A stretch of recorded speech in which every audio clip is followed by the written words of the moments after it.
Vale. Bueno, pues muy buenos días a todos. Muchas gracias por vuestra asistencia, muchas gracias por venir y muchas gracias a Judith por la colaboración en la organización de esta jornada. Yo soy Juan Martín, contratado de Redinter en el CSIC, en la unidad de proyectos del CCHS. Y bueno, pues llevo, junto a Miguel Fernando, mi compañero, llevamos los dos la parte del área de proyectos europeos internacionales del centro. Entonces, bueno, cuando Judith nos habló de organizar esta jornada a Eva y a mí, pues estuvimos pensando qué enfoque darle, porque claro, ayudas europeas e internacionales, pues hay muchísimas. Entonces, yo pensé en centrar la presentación en Horizonte Europa, y como Horizonte Europa es un programa inmenso de la Unión Europea, pues ya os hablaré un poquito más adelante de forma resumida. Dentro de este programa, dar una visión general de manera resumida de varios subprogramas, vamos a decirlo, que son las acciones Marie Curie, MSCA, las acciones RC del European Research Council y los proyectos consorciados, ¿vale? Entonces, bueno, pues cualquier duda que os surja la podemos ir tratando sobre la marcha. Entonces, este es el índice de la presentación. Primero, unas breves pinceladas de la convocatoria Redinter. Luego, pues, un breve resumen de Horizon Europe. Y luego, pues, hablaremos de las convocatorias Marie Curie, de las convocatorias RC y bueno, pues, de un programa que tiene el CSIC que se llama ProRC, también hablar un poco, y finalmente, pues, de los proyectos consorciados. Entonces, la convocatoria INTE, ¿vale? Pues es una convocatoria que el CSIC sacó el año pasado, por primera vez en 2023. Entonces, desde el CCHS, desde la unidad de proyectos, se solicitó una ayuda, que ahí os muestro el título, Mejora y consolidación de la internalización del CCHS y los institutos que lo componen, Inter-CCHS. Y entonces se concedió la ayuda. El objetivo principal de la ayuda, pues, es el refuerzo de la unidad de proyectos, CCHS, en concreto en el área de proyectos europeos. Estas ayudas tenían por objetivo, pues, refuerzo y creación, consolidación de oficinas de proyectos europeos de centros e institutos del CSIC. Entonces, aquí se consiguió una, como os comentaba. Y en el marco general, el objetivo de la ayuda, bueno, mejor dicho, esta ayuda tiene como objetivo, cumplir los objetivos enmarcados dentro de estos planes que os muestro aquí, del CSI, del CCHS y de los institutos que componen al CCHS. En cuanto a la mejora de la internalización en este caso, de los centros de los institutos que componen al CCHS.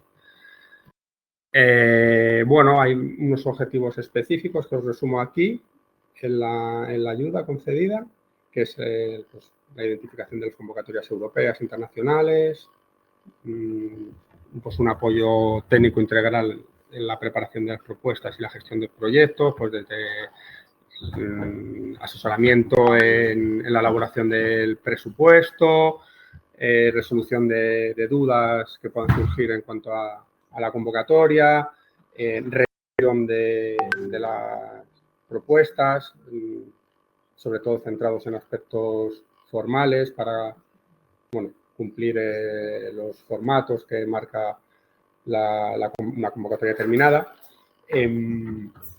Otro objetivo, organización de jornadas de internalización networking, como la que estamos haciendo hoy. Y también un objetivo que es bastante importante, pues es aquí el último, Queremos implementar una serie de reuniones personalizadas con cada uno de los investigadores de los institutos para ver cuáles son sus inquietudes en relación a solicitar proyectos europeos, hablar con ellos sobre si tienen experiencia o no, analizar pues, convocatorias de investigación donde se podrían presentar. Bueno, yo aquí entiendo que como es un centro tan grande, pues hay perfiles de investigadores pues, muy variados en cuanto a conocimiento y experiencia de programas europeos, ¿no? Y bueno, pues la idea es ayudarles junto a ellos, pues posibilidades tendrían de participar en determinados programas y demás. Y esto se implementará próximamente ya después del verano. Y esto, bueno, pues os informaremos a través de la dirección de vuestro instituto. Vale, pues Horizon Europe es el principal programa que tiene la Unión Europea que financia la investigación y la innovación. ¿Vale? Es el 9º programa y las fechas son 2021 a 2027. Entonces, bueno, se financian distintos tipos de proyectos individuales, en consorcio, a través de convocatorias pues, muy competitivas. Y luego las convocatorias pues depende del programa. Hay algunas que son temática abierta y otras que te tienes que ceñir a unas áreas temáticas definidas en la convocatoria. Normalmente se financia el 100% de los gastos. Bueno, de manera resumida, Horizon Europe tiene 3 pilares, pilar 1, pilar 2, pilar 3. El pilar 1 es ciencia excelente, donde se enmarcan las ayudas de la RC, del Consejo Europeo de Investigación, que veremos más adelante, las acciones Marie Curie, que también veremos más adelante, infraestructuras de investigación. El pilar 2, que está formado por los clústeres que podéis ver en pantalla, y aquí es donde se enmarcarían los proyectos consorciados, de los que os hablaré al final de la presentación. Y el pilar 3, Europa Innovadora, que estas ayudas van más dirigidas a investigación como muy orientada al mercado. Y luego hay unos programas transversales que os pongo abajo, que bueno, no entraré en ellos por el tiempo que tenemos, pero en cualquier momento podemos hablar sobre ellos. Por ejemplo, dentro del programa de ampliar la participación y difundir la excelencia, donde se encuentran las acciones COST, que es un programa interesante de cooperación internacional. Este es el presupuesto que tiene, casi 100.000 millones de euros. Como podéis ver, más de la mitad del presupuesto va para el pilar 2, Desafío Mundial es la Industria Europea, y luego pues también una parte importante del presupuesto para el pilar 1, Ciencia Excelente. Y entonces ahora pasando al pilar 1, básicamente el objetivo de este pilar es pues, promover la excelencia científica en la Unión Europea, mejorar las carreras de los investigadores a través de su formación y su movilidad, pues para que sea un espacio de investigación pues bastante atractivo. Y entonces, esto de manera resumida, sigo para adelante, el pilar 2.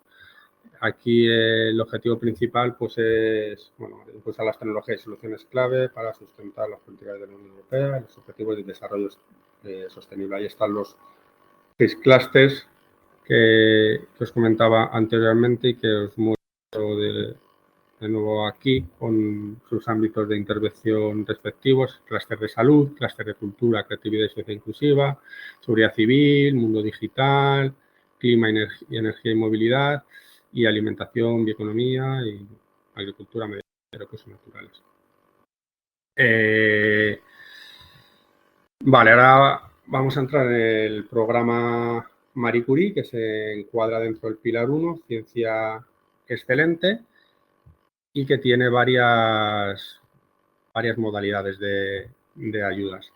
En líneas generales, pues este es el programa de referencia que tiene la Unión Europea para formación doctoral y postdoctoral.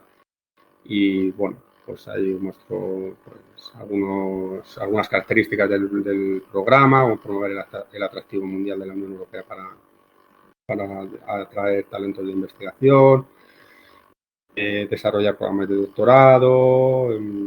Bueno, ahora lo veremos un poco más en detalle en cada uno de los subprogramas.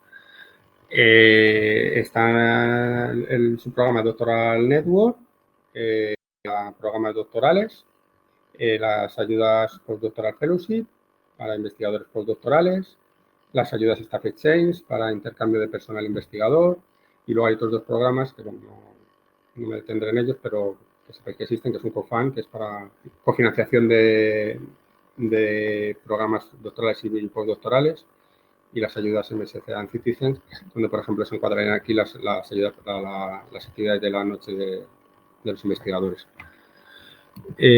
Vale, ahora las Doctoral Network, bueno, es un programa de formación en investigación en la que varias entidades, pues, se acuerdan realizar un proyecto de investigación en un consorcio, ¿vale?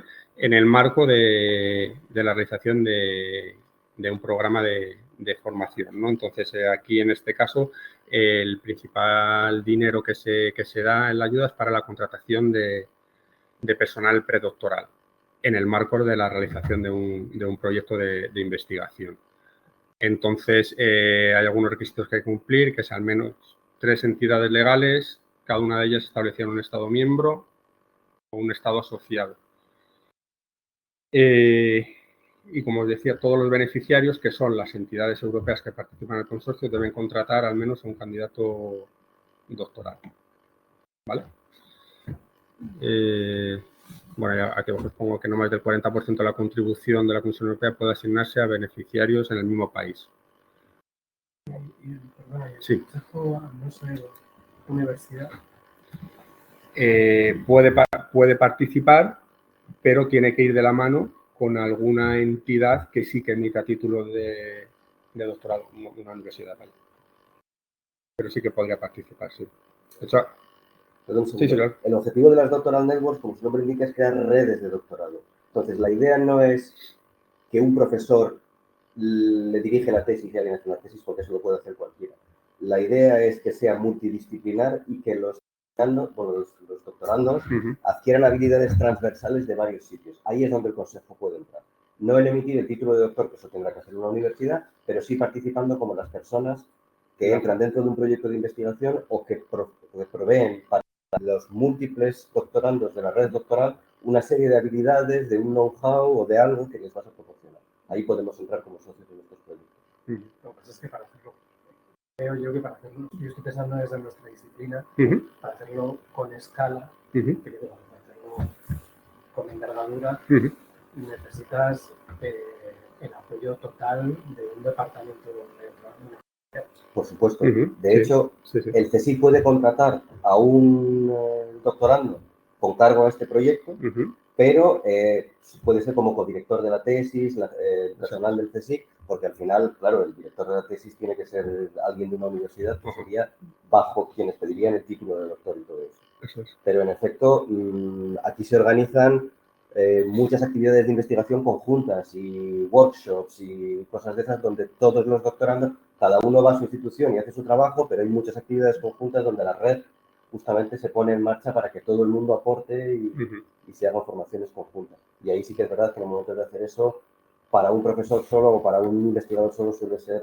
un poco mucho trabajo, requiere el apoyo de sí, o sea, no me preocupa tanto el trabajo como la delicadeza política de relacionarte con un departamento, o sea, de que no es con fulanito de tal sitio, sino con el departamento entero de tal sitio. Sí. Bueno, gracias. Un par de preguntas sobre eso. Claro, el CSIC entiendo que no podría liderar una convocatoria de este tipo por las razones que estabais planteando, no tienen un programa de doctorado, etcétera, aunque haya otras instituciones implicadas. Y luego, por otro lado, suelen ser redes internacionales, o habría que contar con departamentos dentro del Estado español. ¿Cómo funcionan exactamente? Claro, tiene que haber departamentos, por ejemplo, de antropología, pensando en nuestra disciplina. ¿Tendrían que ser departamentos dentro del Estado español o podría pensarse en departamentos? O sea, al menos tiene que participar 3 entidades de 3 países, estados miembros o países asociados a la Unión Europea. Diferentes. Claro. Entonces, no se podría crear una red, imagínate, con 3 departamentos de 3 instituciones en España. Pero puede haber 18 de las que 10 son del mismo estado. Exacto. Eso no hay problema. Y el CSIC entiendo que no podría liderar por la sí puede liderar. Podría, aunque no tenga un programa de doctorado. Claro, hay que entrar en la dinámica de que lo que lidera es el proyecto. O sea, un investigador del CSIC lidera el proyecto, no tiene por qué liderar la formación. Eso puede ser otra persona del propio proyecto. Pero lo que en este caso pues tú serías coordinadora del proyecto.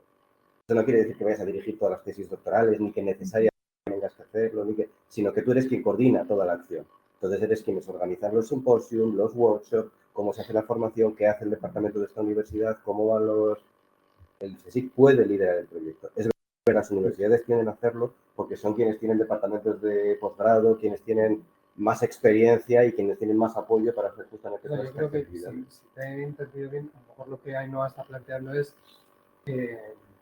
si es posible que el CSIC no se apoye en una universidad española para el programa de doctorado, sino simplemente en universidades extranjeras. Sí. Pues tú puedes tener una universidad inglesa, una universidad alemana y el CSIC español sin ninguna universidad española.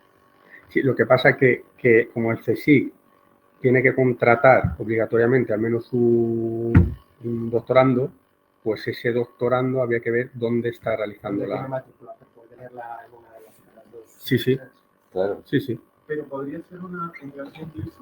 O sea... Bueno, Inglaterra en concreto es un poco especial porque como se han salido, ahora están negociando cómo funciona el tema. Vale. Pero podría ser una universidad francesa, por ejemplo, sin problemas. Pero lo que entiendo es que sí sería natural que un ámbito de investigación que se realiza aquí, que se supone que es lo que nosotros hacemos, que no tendría a lo mejor en la universidad, pues acompaña a la universidad en la formación. Eso es. Sí hay un liderazgo de parte del consejo. Correcto. Exacto. La mayor tensión, por decir un poco lo que decía Juan, es que a pesar de que va a ser alguien contratado por el CSIC, que va a desarrollar el programa dentro del CSIC, su título de doctor será por una universidad francesa o inglesa o de donde sea. Quiero decir, eso hay que verlo bien antes, en el momento que se está diseñando el proyecto. Pero ser posible es posible. Así como que el CSIC sea coordinador. En la práctica no lo suele ser, pero es posible, vamos. No hay ningún impedimento formal a que lo sea. Aquí en el centro yo creo que Diego Ramiro del IEGD fue coordinador de una red de doctorado, las anteriores IPN, Innovative Training Network, que era la gestora Ángela Martínez. ¿Te acuerdas? Yo creo que ellos eran los coordinadores. Pero eran co-coordinadores. Esta era, sí, me acuerdo del programa que dices, sí, eran co-coordinadores, sí. Entonces que sí que es posible, ¿vale? Bueno, pues seguimos. Estas son la elegibilidad de los investigadores. Obviamente tienen que ser candidatos doctorales, deben estar matriculados en un programa de doctorado, en al menos un Estado miembro o asociado, y luego hay una submodalidad dentro de este programa que son los doctorados conjuntos. Entonces aquí es como que en 2 universidades crean un programa de doctorado, ¿vale? Entonces, pues bueno, en este caso, pues sería el requisito cualquier nacionalidad. Y luego esto es importante, las personas que se contraten, los estudiantes que se contraten, tienen que cumplir esta regla de movilidad que os marco aquí abajo, que es que no pueden haber residido ni trabajado en el país de la entidad beneficiaria más de 12 meses durante los últimos 3 años antes de la fecha de la contratación.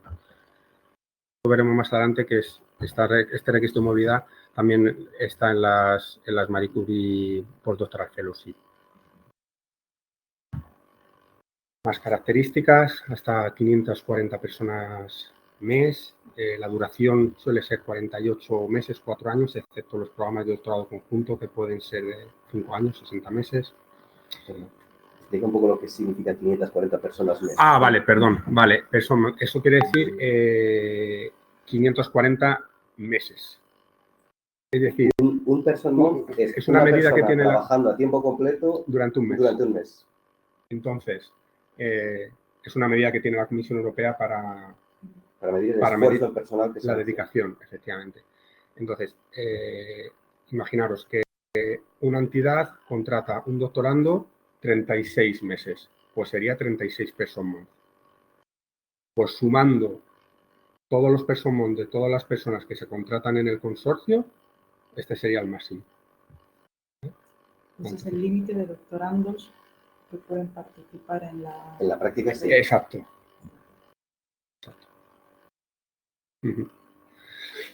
Y bueno, también es hacer estancias, ¿vale?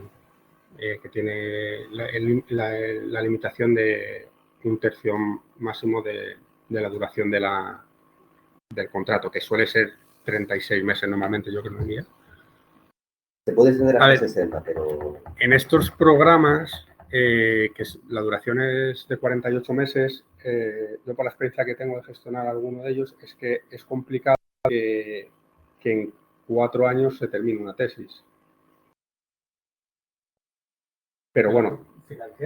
Financiada. Yo creo que más que complicado es... Imposible, ¿no?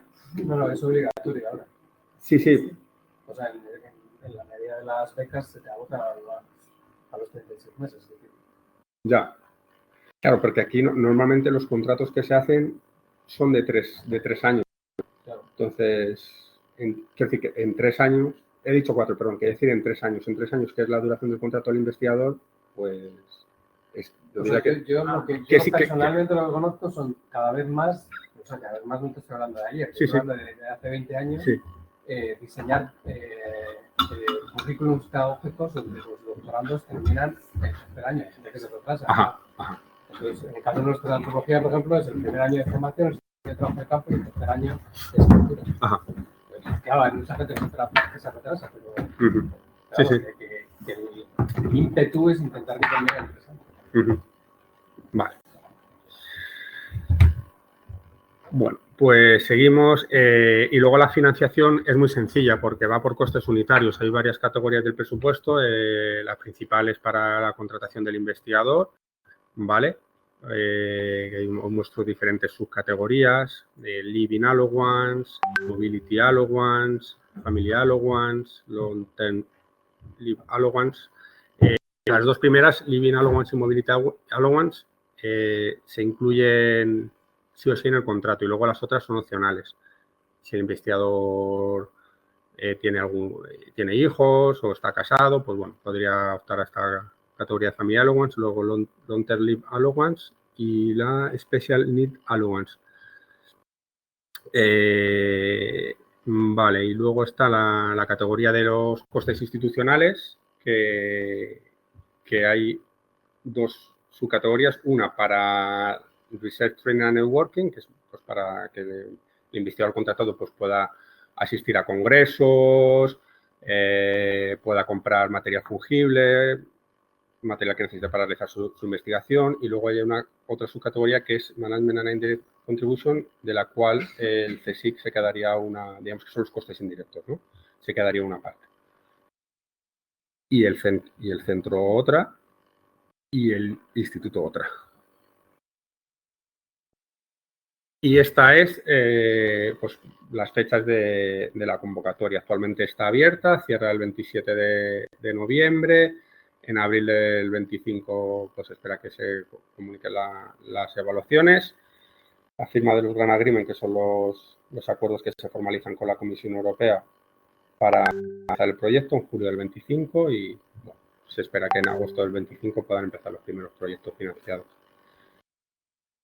O sea, me llama mucho la atención porque esto se plantea como una acción formativa, pero en realidad si tú puedes contratar a X doctorandos durante hasta casi 5 años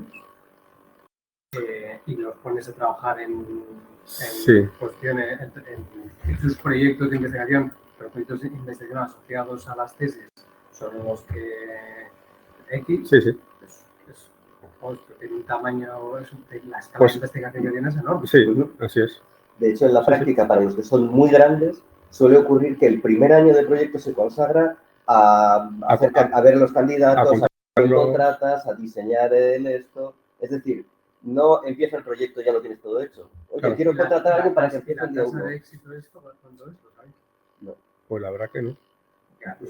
No creo que sea muy... En mi campo, yo consigo una RC y una parte enorme del gasto va a ir a contratar doctorandos y postdoctorandos que van a hacer trabajo de campo. Claro. Que esto es una alternativa con una tasa de éxito muchísimo más alta. Pues lo voy a mirar, Alberto. ¿Cuántas convocatorias ha habido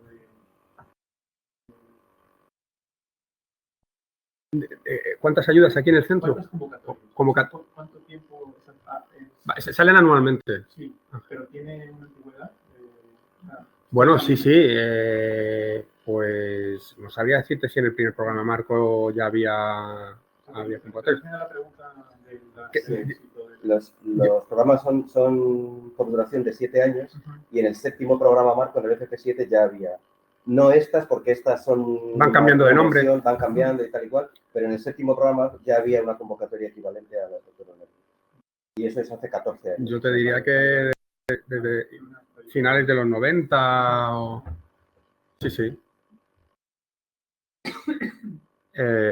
Bueno, pues seguimos entonces. Ahora vamos a pasar a las MSc Staff Exchange, ¿vale? Que el objetivo principal de estas ayudas es el intercambio de personal investigador entre las instituciones que forman parte del consorcio a través de la realización de estancias de investigación en el marco de la realización de un proyecto de investigación. Bueno, pues hay una transferencia de conocimiento entre las entidades que participan, pueden participar entidades también del sector no académico. Tiene que haber una cooperación a nivel mundial. Bueno, aquí se valora mucho pues, la movilidad intersectorial, internacional e interdisciplinar. Se pueden organizar actividades de networking, workshops, seminarios. Y bueno, todo esto es en el marco pues, de que el personal que participa en el proyecto pues mejore su desarrollo, la carrera profesional. Y aquí pueden participar distintos perfiles de personal, ¿vale? Bueno, esto lo digo más adelante.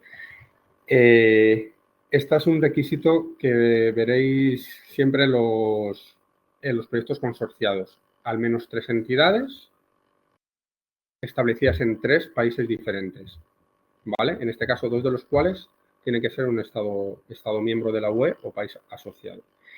Y aquí hay una particularidad que es la siguiente. Si hay entidades del mismo sector, puede ser académico o no académico, pues debe haber al menos una organización de un tercer país no asociado, que son esto que es un país que no pertenezca a la Unión Europea.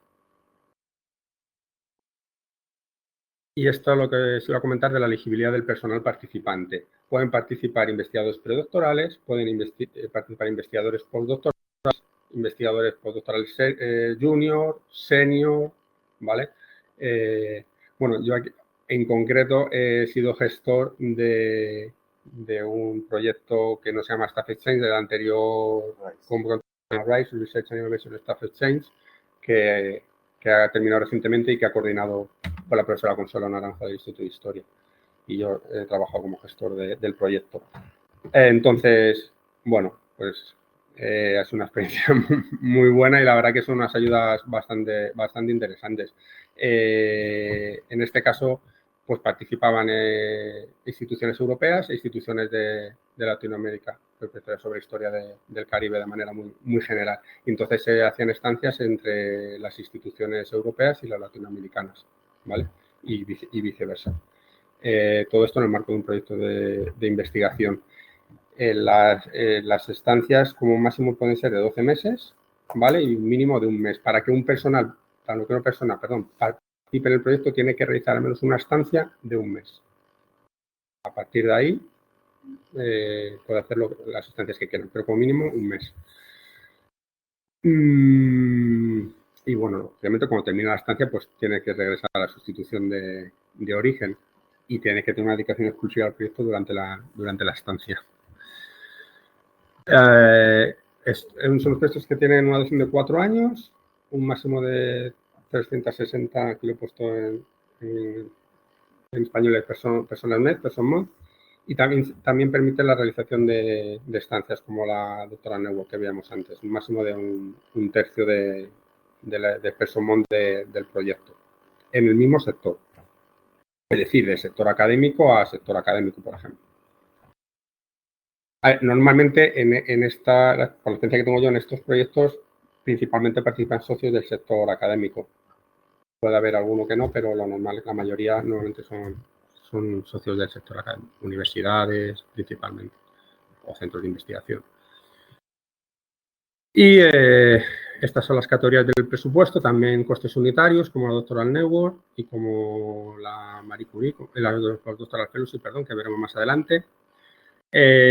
Un dinero para el investigador que hace la estancia, que es Top Up Allowance, ¿vale? Que son 2.300 euros al mes, pues para cubrir gastos de viaje, alojamiento, manutención, durante el mes de estancia. Bueno, deciros que durante el mes de estancia el investigador, lógicamente, sigue cobrando su sueldo. Y esto es un suplemento, ¿vale? Y luego hay una partida para investigación, research and networking y otra para management, al igual que la Doctoral Network. Y estas son las de la actual convocatoria. Abrirá próximamente en septiembre, se cerrará el 5 de febrero del 25 y julio del 25 comunicación de los resultados de la evaluación, firma de Gran Agreement en noviembre del 25 y el comienzo de los primeros proyectos financiados, la convocatoria en esa época, noviembre del 25. Bueno, pues seguimos, ahora vamos a ver las Doctoral Fellowship, otra modalidad dentro de las Marie Curie, que estas son ayudas dirigidas a la contratación de investigadores postdoctorales, así dicho muy resumidamente. Bottom-up en todos los campos científicos y, bueno, pues como siempre veis hay palabras de movilidad, innovación, excelencia, ¿vale? Bueno, son ayudas bastante competitivas y, bueno, hay una única institución que sería la beneficiaria del proyecto, la solicitante, ¿vale? Y hay dos modalidades. Están las European Postdoctoral Fellowship y las Global Postdoctoral Fellowship. La primera modalidad es permite moverte dentro de Europa o venir a Europa desde cualquier país del mundo. Y las Global Fellowship, pues permiten irse fuera de los Estados miembros de la Unión Europea, como por ejemplo Estados Unidos o Australia. Y luego tienes que volver a la entidad de origen, ¿vale? Ahora os detallo esto un poquito más adelante. Bueno, ¿quién puede solicitarle? Pues entidades que estén en un Estado miembro de la Unión Europea, país asociado, entidades del sector público, los investigadores, pues cualquier nacionalidad, ¿vale? Excepto en las Global Fellowship, o sea, cualquier nacionalidad me refiero a las europeas, pero las globales tienen que ser nacionales, como veis aquí, o residentes de larga duración de un Estado miembro de la Unión Europea o país asociado. Lógicamente tienen que tener el título de doctorado, unas ayudas para investigadores postdoctorales, y aquí es importante estos dos requisitos que os marco, ¿vale? Que es el requisito de la experiencia. Uy, disculpad, que se me ha ido. Hasta 8 años de experiencia después del doctorado, ¿vale? Esa es la máxima experiencia que se permite. Experiencia full time, ¿vale? Es decir, no se cuentan, como os marco ahí, pues pausas que haya podido ver durante la carrera investigadora. Pues, por ejemplo, mira, hace 2 semanas me reuní con un investigador de aquí del centro que está interesado en solicitar estas ayudas y él obtuvo el título de doctorado y luego estuvo 5 años dedicado a la enseñanza. Pues ese tiempo no le contaría en el máximo de los 8 años. Y luego, muy importante, el otro requisito de la regla de movilidad, que es el que veíamos antes para la contratación de los predoctorales en las Doctoral Network. No se puede haber residido ni trabajado durante más de 12 meses en los últimos 36 meses, ¿vale? En el país donde se encuentra la entidad beneficiaria. O, en el caso de las Global Fellowship, en la entidad donde se realiza la primera fase de la beca. Porque es que esto ahora lo voy a mostrar. Las European Fellowship, la duración es 12-24 meses. Y las Global Fellowship, 24-36 meses. De los cuales Los 12 o 24 primeros es en una institución fuera de la Unión Europea y el segundo o tercer año es de retorno en la institución europea, que es la que solicita la ayuda. Bueno, se pueden realizar estancias en todo el mundo, hasta un tercio de la duración del proyecto. Para el Global Fellowship solo pueden hacerse estas estancias en la fase de ongoing, la primera fase de la beca, de la ayuda. Y luego, bueno, aquí hay unas restricciones de envío para las propuestas que tienes que sacar como menos 70 puntos, ¿vale? Aquí, con la experiencia que tenemos de ayudas concedidas, la nota de una propuesta financiada pues suele estar en torno a los 90 puntos, 90 y pocos sobre 100. Entonces, bueno, pues yo creo que la tasa de éxito aquí estaba en torno a 15%, me suena a mí. Un poquito más, 18. Bueno. Al menos pero bueno, en el CSHS tenemos bastante éxito con las Marie Curie. Y eso que el 2023 no nos dieron ninguna. Y fue un jarro de agua fría enorme.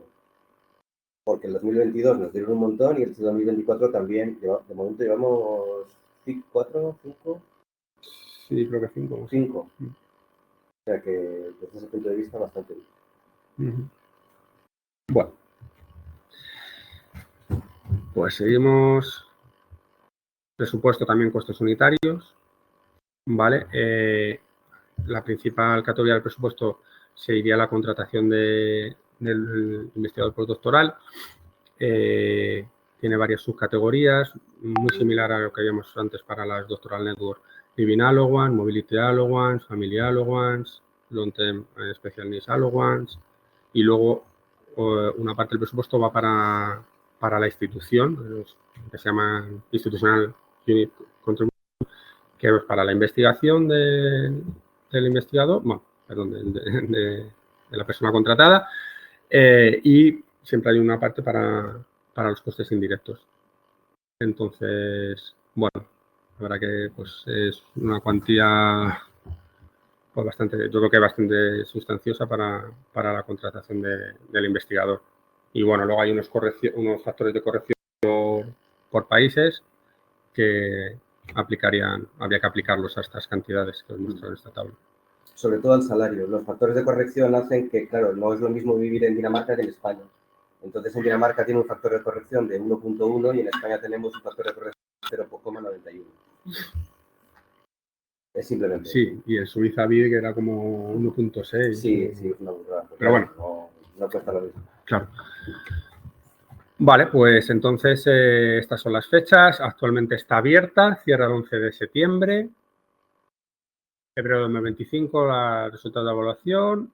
Abril del 25, firma Grant Agreement y comienzo de los primeros proyectos financiados. Vale, ahora voy a pasar al programa RC, que se encuentra dentro del pilar 1, Ciencia Excelente, al igual que las Marie Curie que acabamos de ver. Bueno, unas características generales del programa. Pueden solicitar al investigador de todas las nacionalidades. Perdón. Es un enfoque abierto a todas las temáticas de investigación. Único criterio en la evaluación, la excelencia, tanto de la propuesta científica como del investigador principal que solicita la ayuda. Bueno, ahora más adelante veréis este tipo de palabras de investigación de frontera, alto riesgo, alto beneficio. Bueno, son proyectos como muy top, digamos. Hay varias modalidades. El Starting Grant, que es para investigadores que pues, están en su fase inicial de la carrera de investigación, con una experiencia de entre 2 y 7 años después del doctorado. Son ayudas de 5 años, 1,5 millones de euros. Consolidator Grant, aquí son 2 millones de euros, para 5 años también, para investigadores con más experiencia, más consolidados, vamos a decir, que la anterior modalidad, porque aquí es una experiencia de entre 7 y 12 años después del doctorado. Las Advanced Grant, que pues, va subiendo la financiación, como podéis ver, aquí son 2,5 millones, también son 5 años. bueno, pues son para investigadores pues, muy líderes, muy top, ¿no? Más adelante veremos algunas características de cada uno de los perfiles de estas modalidades. La Synergy Grant son hasta 10 millones de euros durante 6 años, ¿vale? Y aquí pues es una modalidad en la que participan varios grupos de investigación, entre 2 y 4 grupos, que es la única modalidad que serían consorciadas las ayudas. Y bueno, luego está el Proof of Concept, pero estas son unas ayudas especiales que, bueno, tienes que tener previamente una RC y aquí el objetivo es, pues, explorar la viabilidad comercial de algún resultado obtenido en el marco del proyecto RC. Pero yo me voy a centrar en las 4 anteriores. Bueno, aquí unas características generales, las entidades de acogida, que son las que solicitan la ayuda, pueden estar en cualquier Estado miembro de la Unión Europea, país asociado. Bueno, la subvención del proyecto RC se concede a la institución de acogida. Bueno, pues en este caso, pues si el CSIC es la entidad solicitante, sería la entidad de acogida y sería la que recibiría la financiación. Bueno, no es necesario que el IP trabaje en la entidad de acogida cuando se solicita la propuesta, pero sí tendría que aportar una carta de compromiso en el que indicará que si la propuesta es financiada, pues se compromete a ser contratado por la entidad de acogida, ¿no? Vale, pues investigar. Perdón, un número sobre la entidad de acogida para que veáis que, como ha explicado Juan, tanto las Marie Curie como las RC son proyectos nominales, que dan a una persona. Entonces, la RC, a pesar de que tiene una host institution, te la puedes llevar. Y de hecho, en el CSIC, donde yo sé, en el CSH nadie se ha ido, pero sí que hemos recibido gente que le habían dado una RC en otra host institution y se ha venido aquí. O sea, si por lo que sea no estás a gusto o crees que el proyecto toma un que aquí no lo puedes hacer o lo que sea, te puedes ir a otra host institution. Y esto es como todas las sopas. Normalmente lo hablas con la institución de la que sales y la institución a la que vas, llegan a un acuerdo, se reparten el presupuesto y te puedes ir. Sí, o puede ser hostil, que no te lo recomiendo porque todo es muy cuesta arriba, pero el proyecto es tuyo y te puedes ir a otra. Tienes que tener una host institution y tienes que estar contratado. Pero no, el proyecto no se lo dan al CSIC, te lo dan a ti. Y si tú dices, oye, por lo que sea no puedo hacerlo en el CSIC y me voy a la Universidad de Berlín a hacerlo, lo puedes hacer. Eso sí, te vas a meter en un follón burocrático importante, pero se puede hacer. Simplemente comentarlo para que veáis cómo son proyectos nominales. Se le dan a la persona, aunque tenga que tener una host institution. Gracias, Miguel. Vale. Bueno, yo creo que estaba por aquí. No sé si había dicho ya esto, no recuerdo. No. ¿No? Vale, bueno, que la nacionalidad puede ser cualquiera del investigador que solicita la propuesta.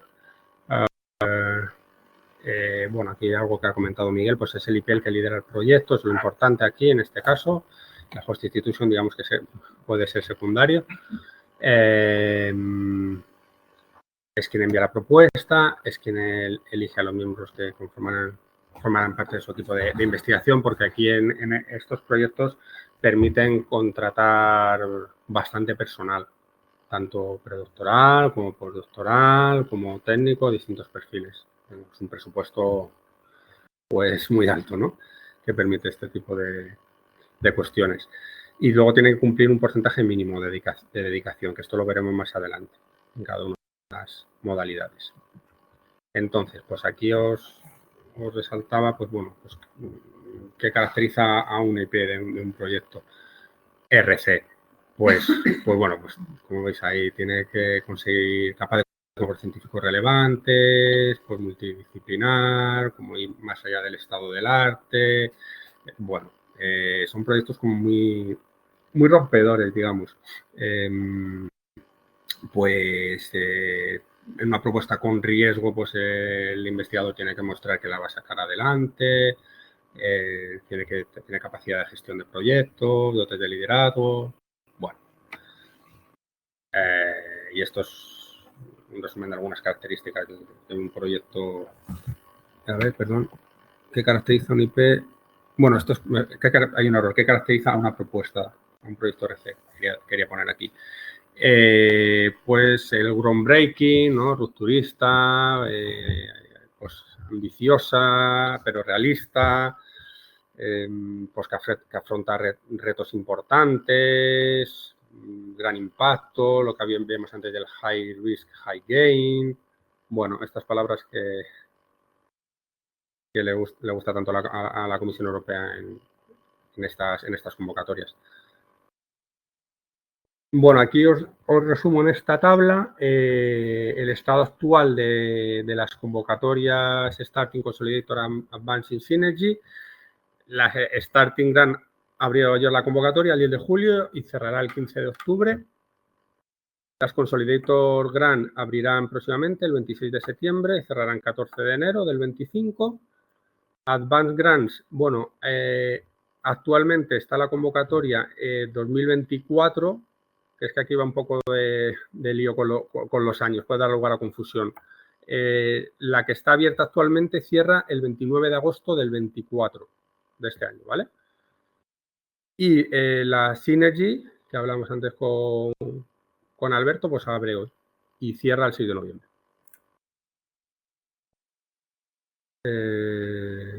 Vale, pues yo creo que esto es lo importante que os quería comentar aquí. Y ahora pues pasamos a ver cada una de las modalidades de manera resumida. Las Starting Grant, bueno, ya 1,5 millones para 5 años. El perfil del investigador tiene que tener el título de doctorado entre estas fechas que os marco aquí. 1 de enero de 2018 y 31 de diciembre de 2022, que son 7 años antes de la fecha de cierre de la convocatoria. Y el compromiso tiene que tener al menos una dedicación del 50% y al menos un 50% en Europa. Y aquí también puede darse la posibilidad de que el investigador se autocontrate, bueno, que la institución contrata al investigador principal con cargo al proyecto, en cuyo caso sería una dedicación del 100%, dedicación exclusiva. En el caso de las Consolidator, aquí el perfil cambia, tiene que tener el investigador principal una experiencia mayor que el Starting, esas serían las fechas de obtención del doctorado, de 7 a 12 años, aquí sería pues 1 de enero de 2013 a 31 de diciembre de 2027. En este caso el compromiso es un poquito más bajo que en las Starting, sería un 40%, también mínimo, sí, al menos un 40%, eso es. Y al menos un 50% en Europa. 50% del tiempo dedicado al proyecto que tú estás trabajando tiene que ser en la Unión Europea. Exacto. Si vas a estar más por razones, por ejemplo, porque haces arqueología y te vas a Tanzania, no, porque la RC que tenemos ahora es de eso, tienes que decirlo y te lo tienen que aprobar. Exacto. En el caso de las Advanced, pues aquí lo que miran es los últimos 10 años de la trayectoria del investigador y, bueno, pues mira, como veis ahí, pues hasta 10 publicaciones como autor, principales en revistas internacionales, o 3 monografías, o 5 patentes, 10 presentaciones en foros internacionales. Bueno, estos son como los requisitos que tendría que cumplir el investigador solicitante de estas ayudas, que aquí sigue bajando el compromiso de dedicación y al menos ese un 30%. Y el compromiso de dedicación en la Unión Europea es igual, al menos el 50%. Una nota, un simple detalle, para que os deis cuenta de cómo la Unión Europea está atacando el sistema de publicaciones, está yendo contra los regímenes de publicaciones en Q1, no sé cuánto, se ha retirado de aquí. Antes decía, tienes que tener 10 publicaciones en Q1 durante no sé cuánto, como veis ya no aparece. O sea, ya no exigen que tengas que tener en ciertos medios o que tengan un impacto, que no sé cuánto, porque están viendo cómo reestructuran todo este tema de cómo evaluamos las publicaciones que tienen los investigadores. Entonces, me parece un buen ejemplo para que se vea cómo la Unión Europea se lo está tomando en serio para sus becas de élite, que son la RC Advanced, ya ha suprimido referencias a que sea en Q1 y cosas así. Sí, pero comparar 10 publicaciones con 3 monografías no es nada. Ya, cierto. Como todos los métodos, tiene sus altos y sus bajos. Pero es lo que hay. Juan simplemente lo pone porque es lo que hay. Si yo lo digo porque me parece estupendo que quite lo del Q1, pero también creo que tiene trabajo por hacer. Ya, estoy de acuerdo. Sí. Vale, pues ahora vemos la Synergy, ¿vale? Pues aquí tiene que haber entre 2 o 4 de investigación. Son 10 millones para 6 años, como veíamos antes. Y entonces aquí es un proyecto en consorcio, ¿no? Tiene que haber varios investigadores principales, excelentes, ¿vale? Y entonces para desarrollar un proyecto multidisciplinar. Bueno, son parecidas a las ADVAN, digamos, pero con la diferencia de que aquí participan varios grupos de investigación. Una pregunta, ¿qué diferencia hay entre, porque he leído en algún sitio que al presentar una Synergy hay una entidad coordinadora y luego las otras son entidades partners? No sé si. Bueno, sí, digamos que sí es así, porque hay una entidad que es la que hace la labor de coordinación, la que presenta la propuesta y la que lleva toda la gestión del proyecto, efectivamente. Y luego hay las otras entidades, pues tienen el papel de entidades participantes dentro del consorcio. Pero... Y luego a la hora de revertir, por ejemplo, financieramente, ¿eso significa que hay la entidad coordinadora se lleva más todo el pastel? O no. Sea, no. La entidad coordinadora... No tiene por qué, depende. Cuando se hace el presupuesto, pues cada entidad... O sea, es solo un marrón administrativo. El coordinador es el que va a tener que hacer el papeleo. Básicamente, sí. A ver, normalmente tiene más presupuesto que el resto de las entidades. Por esa carga administrativa. Precisamente por eso. Pero, bueno, sí, es el que se encarga de todo. También científicamente. De todas esas cosas. Es cómo funciona la Unión Europea, quiere tener un interlocutor. Sí. Porque es que tenemos, el otro día lo miramos, tenemos un proyecto con 69 socios. Yo cuando se metió dije, no sé cómo lo vais a hacer. Prácticamente montan no un comité de dirección, sino un parlamento ahí. Entonces, para evitar eso, la Unión Europea dice, quiero un interlocutor, que es el coordinador. Entonces, incluso en consorcios pequeños como la Synergy, hay un coordinador. No solo administrativamente, sino científicamente también habla con el coordinador. Espera que el coordinador... Sí, eso lo entiendo. Pero una pregunta franca, que espero que tenga una respuesta honesta también. ¿El CSIC es tan bueno tramitando el papeleo como lo pueda ser una universidad por ahí fuera? Es decir, a la hora de yo, o sea, si yo pasado mañana cuando le planteamos estos, ¿quién va a ser? Porque lo vamos a plantear, ¿quién va a ser el coordinador? Sí. Entonces, bueno, pues, ¿quién es mejor tramitando papeles? ¿Qué universidad o qué institución es mejor tramitando papeles? Ajá. Claro, la fama de las instituciones españolas no es de las más elevadas. Entonces, en ese sentido, es igual de fácil, difícil a la hora de... Vale. Bueno, a ver, pues sí, el CSIC tienen pues muchos problemas burocráticos, pero bueno, pues ya lo sabemos. Pero también te digo que hay instituciones, por ejemplo, hace poco me contaba una gestora de una Synergy, que una instituciones francesas pues con muchos problemas. Instituciones italianas con muchos problemas también. No sabría decirte hasta qué punto se puede generalizar, ¿eh? Nosotros asumir ciertos gastos y cosas porque ellos no podían. Entonces... Yo me alegro de decirlo en este entorno de investigadores porque cuando alguien me hace una pregunta de, bueno, ¿quién es la mejor? Yo puedo responder con una respuesta académica que es la mejor según qué criterios puestos por quién. ¿Sabes? Es que, ¿qué significa la mejor? Sí. Si me está diciendo que el CSIC somos burocráticos, yo te voy a decir francamente, sí, lo somos. Muy burocráticos, incluso. ¿Comparados con quién? No, claro, por eso digo, o sea, que desde el punto de vista de... O sea, yo no creo que sea una pelea, creo, en general, entre los investigadores, salvo que haya prebendas de la entidad coordinadora se va a llevar más recursos del pastel. Sí. En un escenario sí puedo entender que haya. Pero si no, por lo menos la gente con la que yo estoy trabajando, la apuesta por quién va a ser coordinador es que no va a tener más fácil. O sea, que apoyo administrativo va a solucionar más. Sí. Entonces, a la hora de presentar una propuesta, no lo sé. Si fuera, por ejemplo, a la hora de tramitar cuestiones de viajes, yo lo tengo bastante claro, ¿sabes? Pero no, más que nada porque desde el punto de vista de la tramitación de viajes, las personas con las que yo lidio a lo mejor tienen que esperar un año para recibir. Entonces, por eso digo que no me interesa, o sea, no es con una cuestión de si el CSIC es mejor que simplemente desde el punto de vista de la gestión de la presentación, si están en igualdad de condiciones y hasta donde vosotros sabéis, no hay ningún problema, es una cosa más limpia, eficiente y tal. Sí, en igualdad de condiciones y no hay ningún problema. El liderazgo suele venir más por el liderazgo dentro del equipo que por realmente esto. Ser coordinador no tiene por qué conllevar ninguna prebenda, todo se negocia. De hecho, el documento legal que genera la subvención es el Grant Agreement y eso lo pone la RC, eso no lo negocias. Pero luego por debajo está lo que se llama el Consortium Agreement y eso ya sí que hay libertad para que entre los socios decidamos cómo queremos manejar el consorcio. Y con la libertad quiere decir que puede haber asimetrías, tanto a favor del coordinador porque así se ha negociado, y conozco casos en los que ha sido, como que no, que el coordinador en realidad dices, que el tío, como bien has dicho, francamente se está comiendo el marrón y encima no está cobrando por ello. Bueno, si lo han aceptado ellos verán, pero vaya.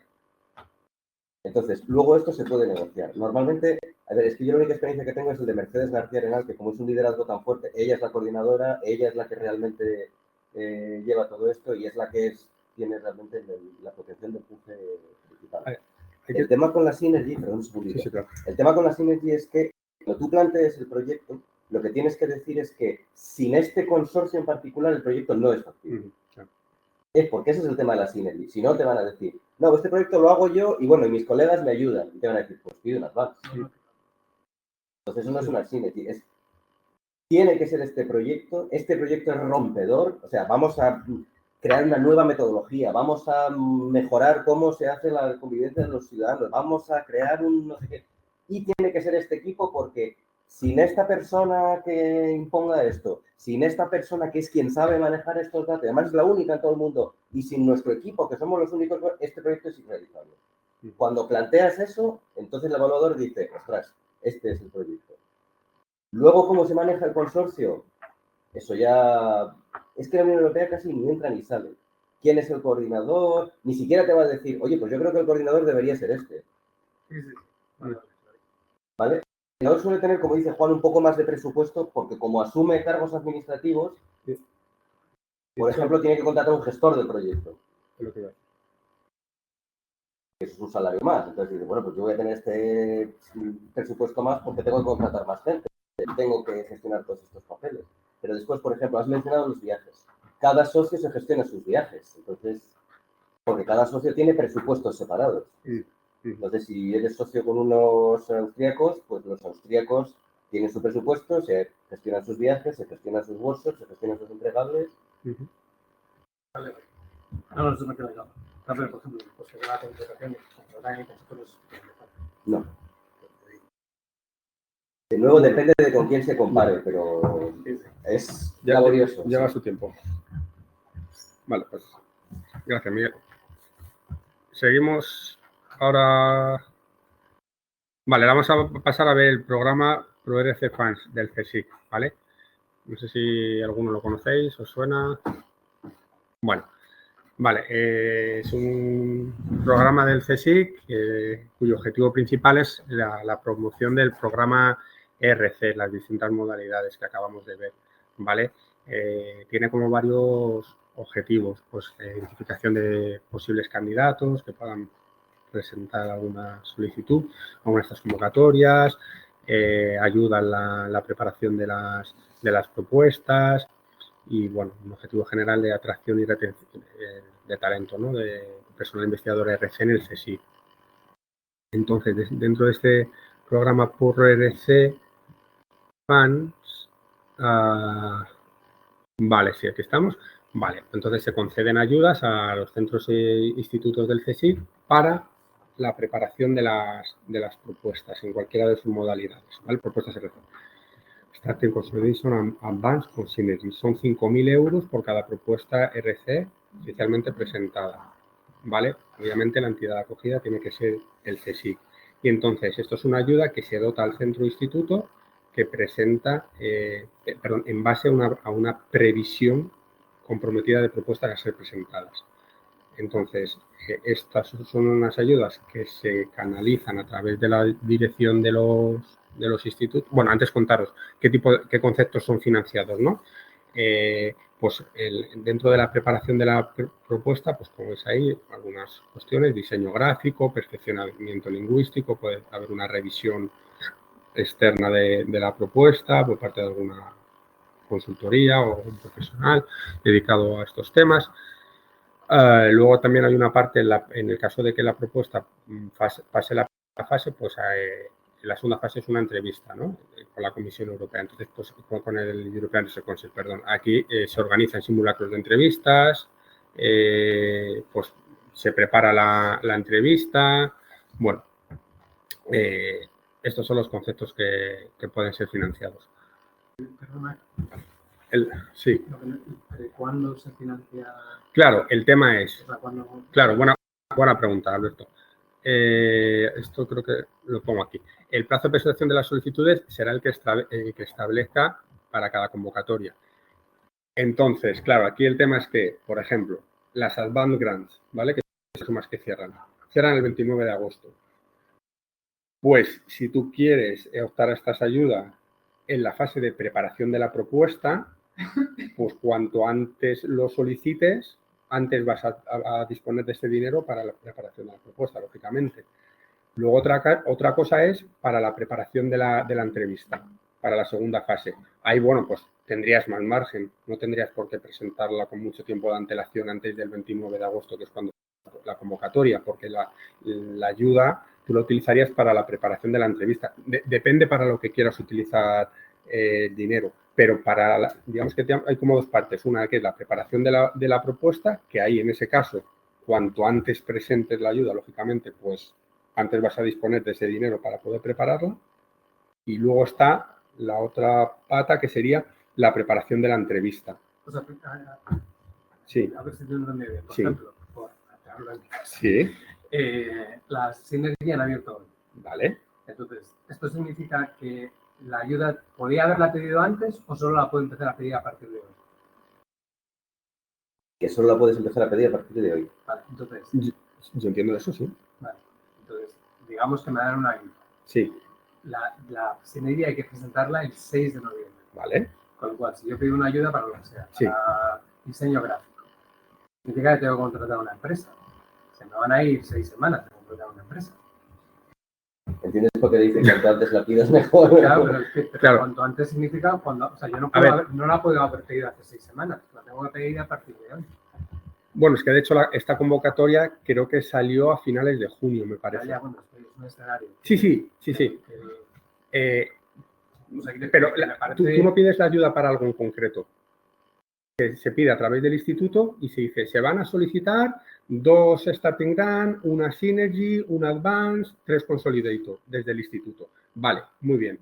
Pues entonces, ¿cuántas son? ¿6 ayudas? Vale, pues 6 por 5, pues toma el instituto y ya, 30.000 euros. Se piden desde el instituto, pero bueno, para Synergy... Se piden desde el instituto. Pero para Synergy solo se concede a partir de hoy. O sea, lo que quiero decir es que... no, igual no te estoy entendiendo yo. Es que le has liado un poquito, sí, porque como las fechas de solicitudes son diferentes, claro, son diferentes, lo tienes que ir pidiendo de manera escalada. Claro. Es decir, ahora el instituto puede pedir una ayuda para una Synergy, porque se va a presentar. Claro. Las ayudas están condicionadas a que luego se presente.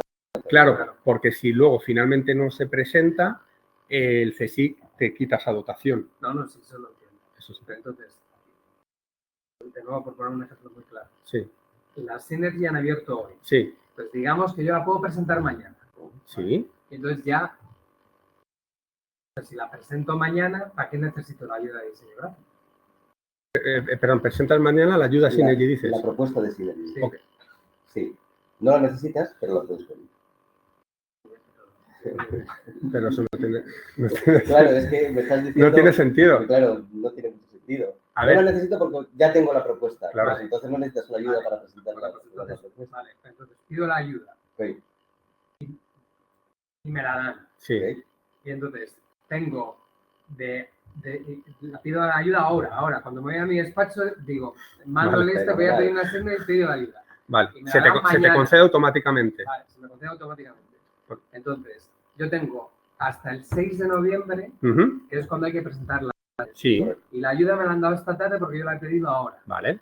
y me han llegado 5.000 euros, pongamos. Sí.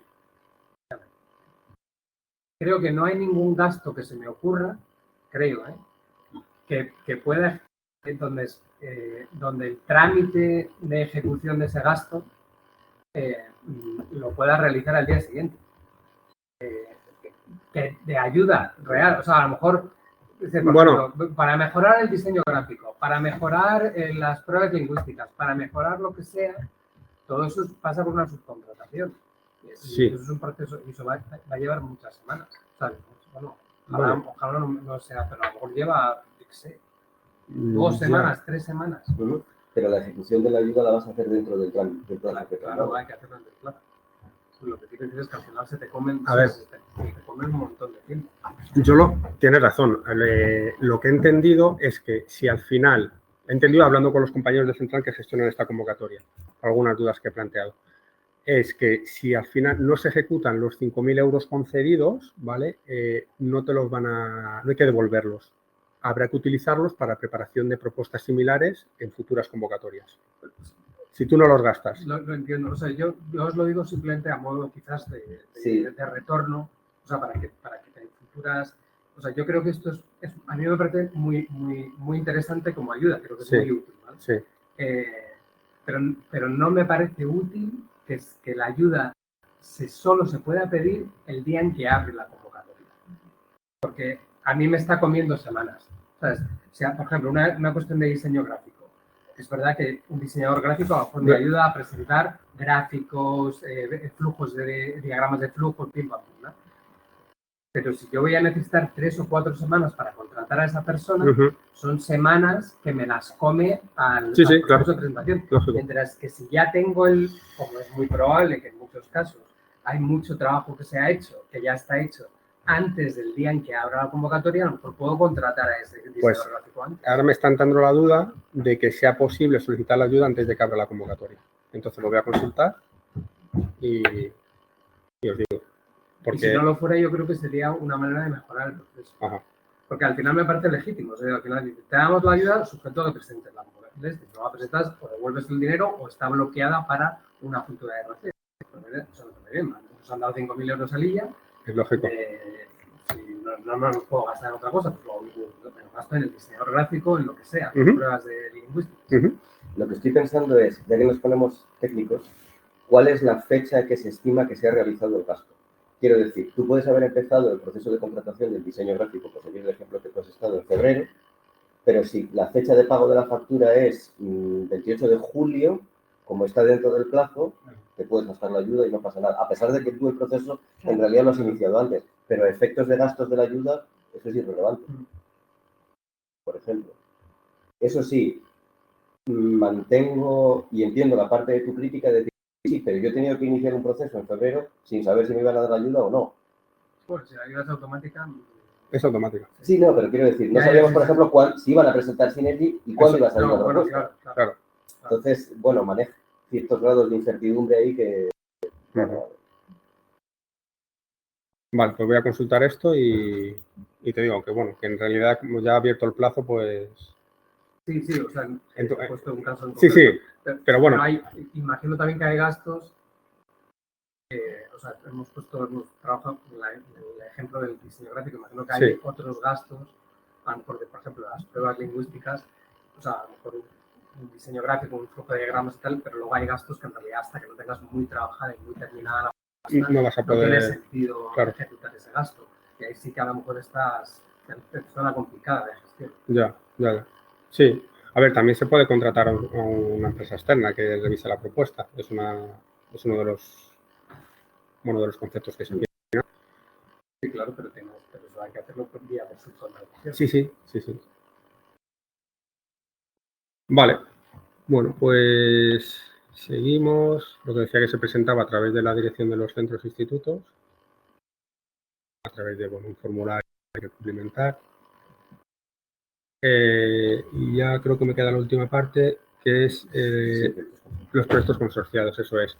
Estos proyectos consorciados se enmarcan dentro del pilar 2 que os enseñaba antes con los 6 clústeres que hay, ¿vale? Bueno, pues aquí tiene que haber una colaboración entre entidades de distintos países. Bueno, hay distintos tipos de investigación que se financia, de investigación muy básica hasta investigación muy dirigida al mercado, ¿vale?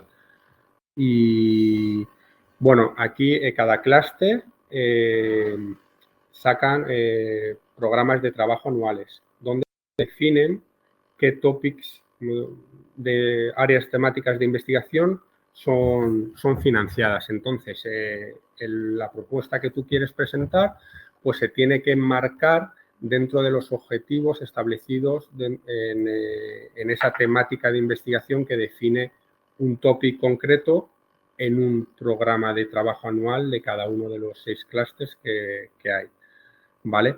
En los programas de trabajo se establecen pues todas las convocatorias que salen, bueno, todas las condiciones que hay que cumplir en cuanto a pues, el tipo de proyecto. Toda esta información viene recogida en cada programa de trabajo, que como digo sale anualmente, ¿vale? Normalmente, pues, bueno, normalmente no. Siempre tiene que haber 3 entidades, al menos, de 3 estados miembros o países asociados, ¿vale? Y habrá un coordinador, que como hablaba antes Miguel, pues el que hace la labor de interlocutor entre los miembros del consorcio y la Comisión Europea. Y hay distintos tipos de acciones financiadas en función del tipo de investigación que se realiza. La investigación básica se encajaría dentro de esta primera opción, que es Research and Innovation Actions, ¿vale? Luego estaría la Innovation Actions, que son actividades pues, más dirigidas a investigación comercial, a prototipado, pilotaje, actividades de demostración, validación de productos y por último están las opciones de Coordination and Support Action, ¿vale? Que bueno, básicamente pues bueno, pues esto sería todo y yo creo que ya termina aquí la presentación. Bueno, muchas gracias a todos por vuestra atención. Sí, no, gracias a vosotros, porque yo creo que habéis establecido un panorama buenísimo, ¿no? Sí, a ver, yo como os decía antes, esto es una visión muy resumida de algunos programas dentro de Horizonte Europa. Me quiero centrar ahí porque, bueno, pues por definir un poco el ámbito de la charla. Por supuesto que hay muchas más convocatorias que las que os he mostrado, que si tenéis alguna duda en cualquier momento, pues tenéis que contactar con nosotros y lo vemos una pregunta sobre la marcha. Sí.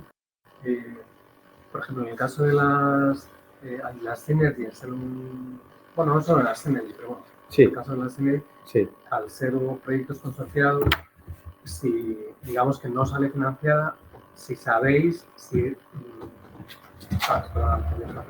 pero si hay dentro de los programas consorciados, sí. si es más o menos fácil reciclar el contenido. Sí. Entiendo que el formato de presentación de la SRC no es, o sea, es parecido, pero no es idéntico al de la... Correcto. Claro. De hecho, es bastante distinto, yo creo. Sí. Entonces, si tenéis experiencia de eso, de reciclar proyectos de gente que ha reciclado y cómo les ha ido. ¿Que ha reciclado de RC a programa consorciado? Pues no sabría decirte, no me suena ahora mismo pensando de pronto. Porque a lo mejor eso es no sé, hablo desde el total desconocimiento, pero sí que me ocurre que puede ser una vía a explorar su procedimentación. ¿No? Que al final no deja de ser un trabajo claro, enorme, exacto. Que tirar a la basura. Yo tengo una experiencia. La conversión requirió cierto trabajo, pero en la experiencia que te digo, que era un proyecto de ingeniería, según dijeron los propios ingenieros, mucho menos que si hubieran tenido que crear la propuesta desde cero. La presentaron a una propuesta del clúster 2, no se lo dieron, la presentaron a una del clúster 6 y se lo dieron. Y la experiencia es esa, es decir, hombre, es que el core del proyecto ya estaba. los sistemas ya estaban. ¿Quién iba a hacer? Que yo iba a hacer el diseño de no sé qué, que tú ibas a hacer la fabricación de materiales, ya estaba puesto. Entonces, claro, lo único era tú cómo lo presentas. ¿Lo presentas en formato RC o lo presentas en el formato que te han puesto de Clusterbox? Tienes que un poco cambiar el chip. Porque el tema de las RC, como bien ha explicado Juan, es que es una filosofía diferente de proyecto. O sea, es un proyecto rompedor, de innovación absoluta. Una cosa que no quiere la RC es que sea una continuación automática de tu línea de investigación, que eso es importante. O sea, no, yo hasta ahora he trabajado en análisis de textos y este es el siguiente análisis de texto. No, yo hasta ahora he trabajado en análisis de texto y he desarrollado una metodología que va a ser absolutamente rompedora, que nos va a permitir entender de una manera fundamentalmente radical cómo funcionan los textos, que es esta. Y para demostrarlo he desarrollado este proyecto donde voy a hacer esto. Eso es la RC. Si es el siguiente análisis de texto que has hecho, pues te va a decir, no, esto no tiene nada de rompedor. Dentro de esa filosofía, claro, la RC la vendes porque tiene un componente de marketing importante de una manera, que cuando te vas a presentar a otro lado, que puede quedar hasta raro, hasta mal, ¿sabes? Que tú vengas a decir, ¡guau, este proyecto es maravilloso! ¿Qué vas a hacer? Entonces, es verdad que hay que reconvertirlo, pero yo la única experiencia que tengo, no era en este campo porque era en ingeniería, pero me dijeron que lo gordo de hacer un proyecto, que es decir qué vas a hacer, de qué te encargas tú, cómo lo vamos a hacer, ya está hecho. Entonces simplemente lo pones en formato B1, B2 de la RC o lo pones en el formato que te diga el Cluster. Bueno, pues lo pongo en ese formato. Tiene un trabajo de reescritura, pero que es mucho menos, o sea, el heavy lifting de la propuesta ya está hecho. Entonces, estoy de acuerdo conmigo. ¿Qué papel creéis que tiene la divulgación de los proyectos científicos, o sea, la transferencia de conocimiento ahora en esta nueva etapa en la que comentáis que se está valorando mucho más otras cosas? Hablabais de los cuno y la ¿Tiene una mayor relevancia? Yo creo que sí, yo diría que sí. Por ejemplo, bueno, no he hablado del Open Science, ¿vale? Pero que eso hace unos años en la Unión Europea no era tan importante, empezó con un proyecto piloto y ahora es obligatorio. En todas las propuestas hay un apartado en el que no digas cosas generales del Open Science, sino que profundices y especifiques bien qué es lo que vas a hacer relacionado con el Open Science. No vale que digas que solo que, vale, si los artículos que hagas los vas a publicar en acceso abierto. Es que eso ya se da por hecho.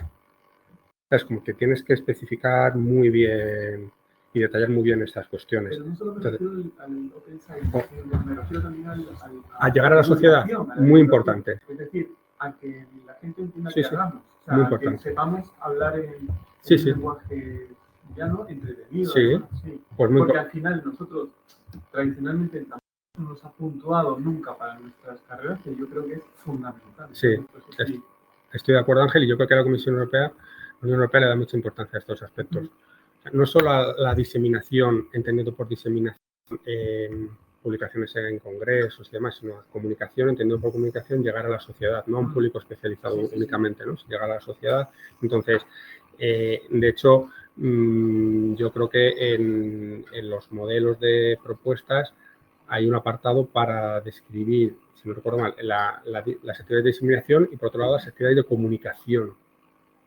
Y no solo ya temas como muy generales, como, vale, tendré una web del proyecto, vale, estaré en las redes sociales, ya, pero eso es como muy básico, ¿no? Y tienes que intentar llegar un poquito más. El concepto fundamental que han sacado en Horizonte Europa es impacto. O sea, ya no basta con comunicación y diseminación, sino que te van a decir, ¿qué impacto esperas que tenga esto en la sociedad? Y entonces ahí hay que empezar a decir, como bien ha dicho Juan, no es una cuestión de communication o de diseminación de los resultados del proyecto, sino ¿cuál va a ser el impacto? Pues, porque un workshop puede ser excepcional desde el punto de vista académico, pero se queda dentro de un círculo muy reducido, mientras que una exposición puede llegar a tener un impacto muy superior en la sociedad. Entonces, por eso en el Horizonte Europa el concepto que se introduce es ese, ¿cuál es el impacto de esto que vas a tener? Recuerdo un ejemplo que me comentó el propio Alberto, que es de una investigación que hicieron en un río donde cada vez que se pasaban unos peces se encendían unas luces, con lo cual el público en general era consciente de qué estaba ocurriendo y aquello ya no era una mera investigación académica de alguien que se miraba, sino cualquiera podía ser consciente de, oye, que hay una vida en ese río, que tú paseas todos los días y no... eras consciente de lo que había. Todas esas actividades que generan un impacto es lo que se está midiendo. Y es muy bien recibido, justamente evitando algo que ya existe desde H2020, que es que esto sea un poco en H2020 decían de Ivory Tower Project, ¿no? Investigadores de Torre de Marfil que investiga, pero que luego aquello parece que no... ¿Y esto qué es? ¿Y quién es este tío? Y hace una cosa que nadie entiende muy bien qué es. Es decir, no, bueno, luego esto genera un impacto en la sociedad. Muy bien, yo creo que podemos detener la grabación. Vale.